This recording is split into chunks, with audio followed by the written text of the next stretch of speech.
So today I'm going to give an overview or a review actually of where we've been over the past 10 months.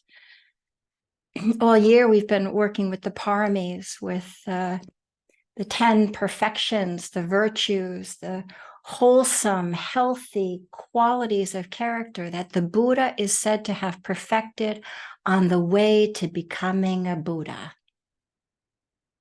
The list came about actually after his death, when senior monks went back and they reflected on the qualities that the Bodhisattva, Siddhartha Gautama, had as a person and specifically developed to the point of perfection in order to bring about Buddhahood.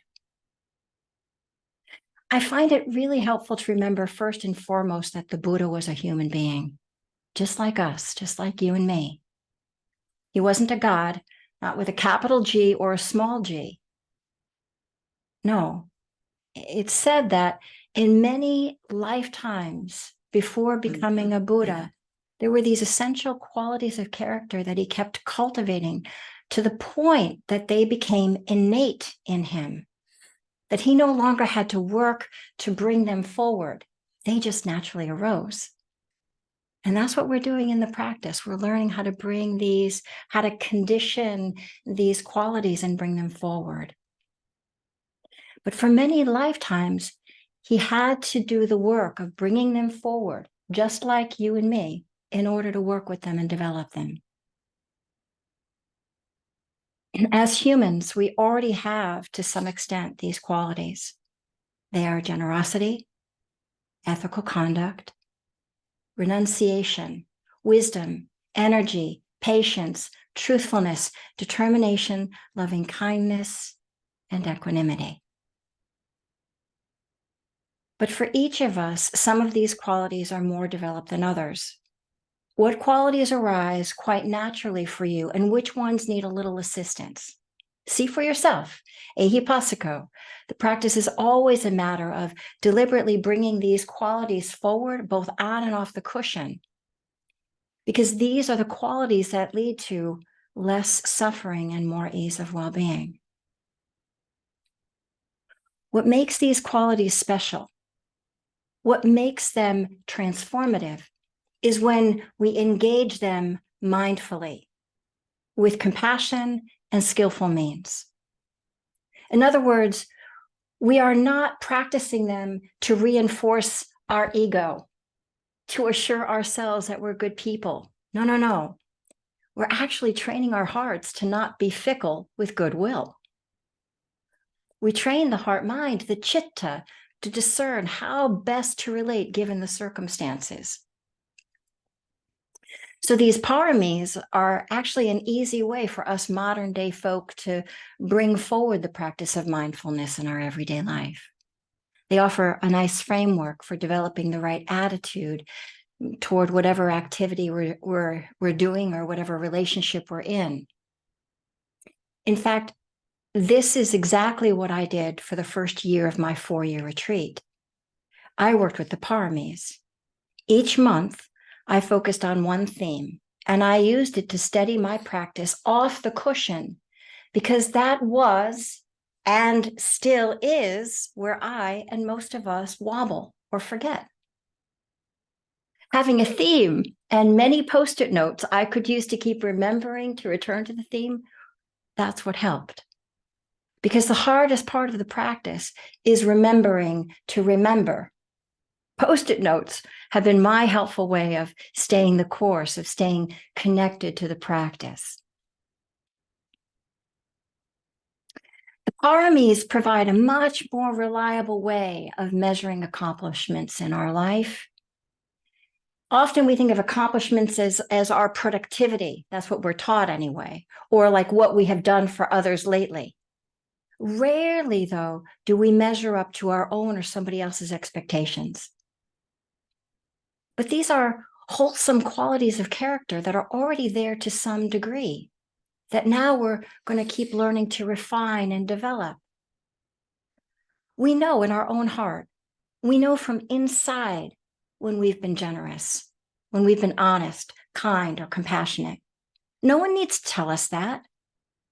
It's nice to hear, but The truth is that we know in our hearts when we have acted selflessly, without thought of personal gain, but simply because it felt like the right thing to do. Acts that wisely come from the heart, that is unattached to preference or personal gain, they do not leave the residue of worry, regret, or pride. That's why they're called perfections. Perfections are virtues of character. They don't leave worry, regret, or pride in their wake. These qualities are really quite practical. They are what we need to get through the day with some semblance of ease and well-being. And as I say, they're already accessible to us to some degree. Our task as meditators is to bring them to life in our lives, to see when they naturally stir or awaken, and when they need to be coaxed or kindled. I might even go so far as to say that these are the qualities, these are the ones that every human, regardless of religion, regardless of culture, regardless of spiritual orientation, every human could benefit from bringing these qualities forward. They bring about peace of mind, peace of heart, peace in the heart-mind, the chitta, in the inner landscape of this. These are absolutely intended to be developed in everyday life. We can do this. Just like us, the person who is known to be the Buddha, this is what he did to bring these qualities forward. He practiced with them. And again, the hardest aspect of the practice is remembering to bring what is important forward, because we forget. Of course, we're going to forget. So what do you need to remember to bring these forward? The nerd in me writes it down on a Post-it note and strategically places it in places frequently used, like the bathroom mirror, like the inside of a kitchen cabinet that I'm always opening, on the shelves, on the doors, in the refrigerator, in the car, on the wall across from where I sit, a place card at the table. And each month I change out the cards, the words, the placement, so that the mind doesn't just adapt to them. I'm trying to wake up, trying to wake the mind up to a different way of being. And remember what is hard, what is easy to forget, trying to bring that forward.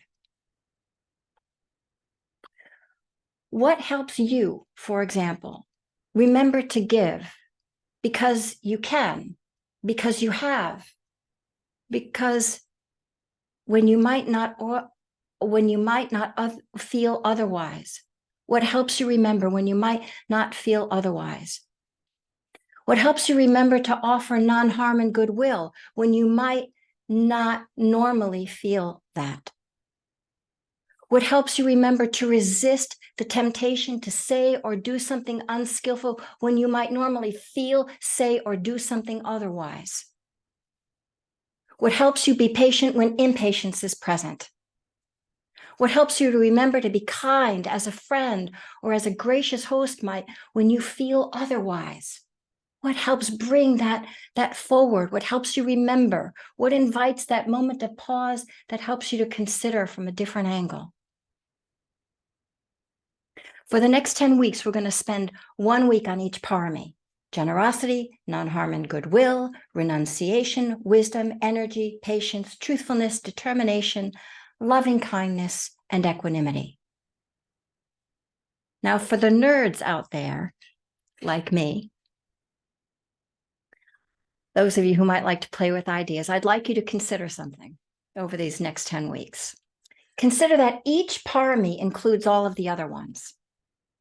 That each parami can be restated using the characteristics of other paramis in their definition. And I really find this fascinating. For example, generosity is part of all of the other paramis. It is generous to give. There is a generosity to giving. It is generous to offer the gift of safety, non-harm, and goodwill. There is a generosity to offering ethical conduct in body, speech, and mind. There is a generosity to renouncing unkind thoughts, words, and actions. There is a generosity in wisely seeing things clearly, just as they are. There is a generosity in using effort wisely in the service of non-harm and goodwill. There's a generosity in being patient, in being truthful, in being determined to move toward non-harm and goodwill. And there is a generosity in offering kindness and friendliness, and a generosity in upholding equanimity. I find that amazing. If this piques your curiosity, my encouragement would be to make a list of the 10 Paramis and keep it handy. And as we go through them each week, you might just refer back to the list and play with seeing for yourself how each Parami could be stated, restated, could be expressions of all of the other Paramis. We can do this. Of course we can. And doing this is for our welfare and for the welfare out there. Thank you for your kind attention. All right. And now let's use generosity. And with kind eyes, with generosity, let's give loving attention to the body, open it up, make some space for breathing. Since this is the name of the game, we want to be able to breathe with and in and through whatever arises on and off the cushion. Let's generously open up the body.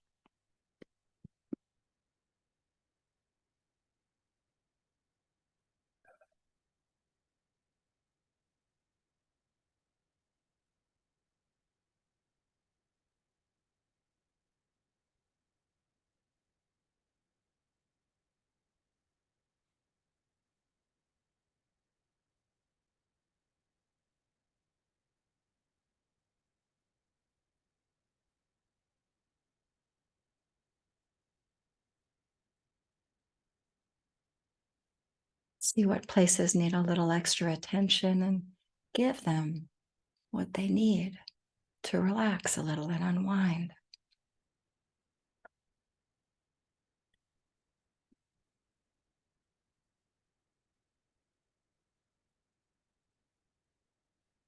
And feel into as comfortable a posture as you can find right now.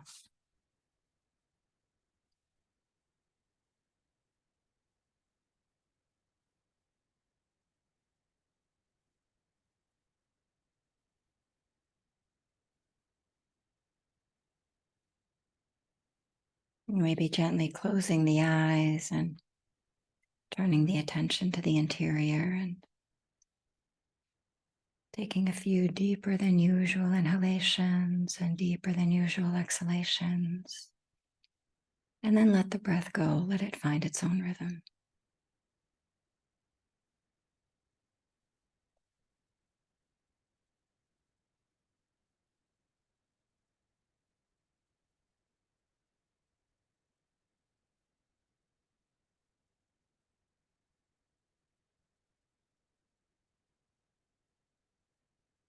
With each exhalation, allow the body to soften and widen and sink and settle all the way down onto the ground. Encourage it to let go of tension and to feel more comfortable.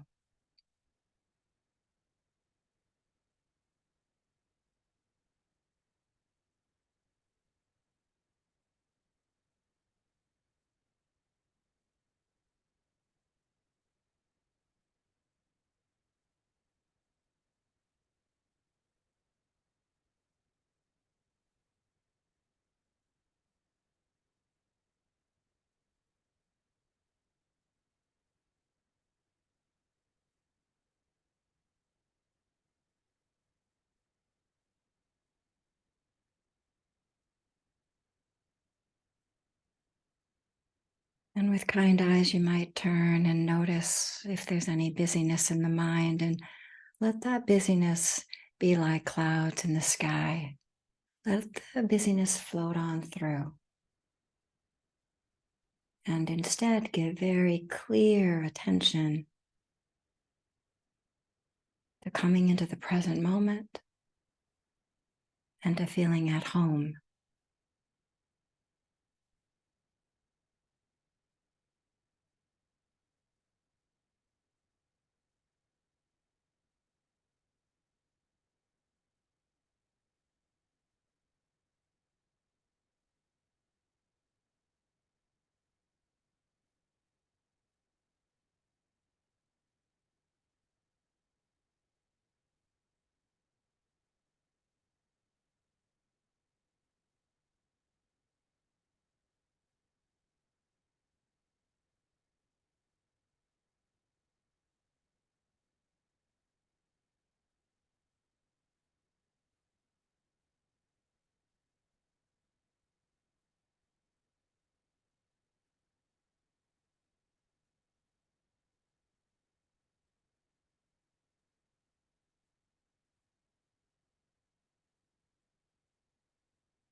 Mindfully attending.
Gently keep letting go of thinking and coming back to feeling at home in the present moment.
Last few minutes of the meditation.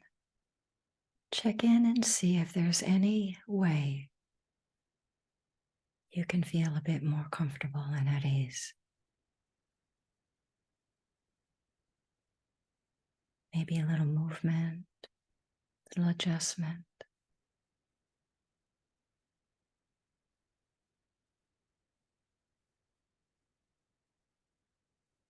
Maybe a feeling how the ground underneath you is holding you,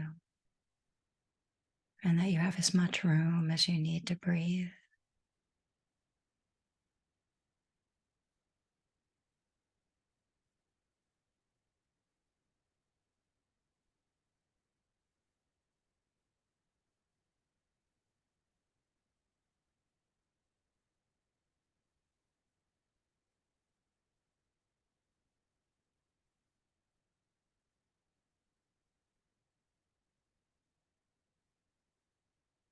And then finally drop in the awareness of context. You sitting here with us, and us sitting here with you. Each of us making space for ourselves and each other. And feel into the gift of that.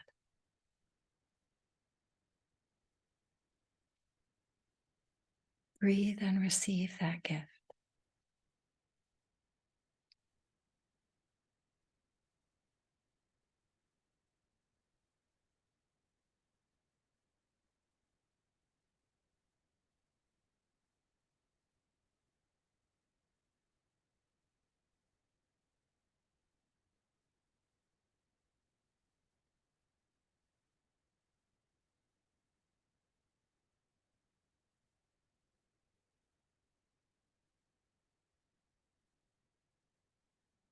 It doesn't get better than this.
Thank you all for your practice. Thank you so much for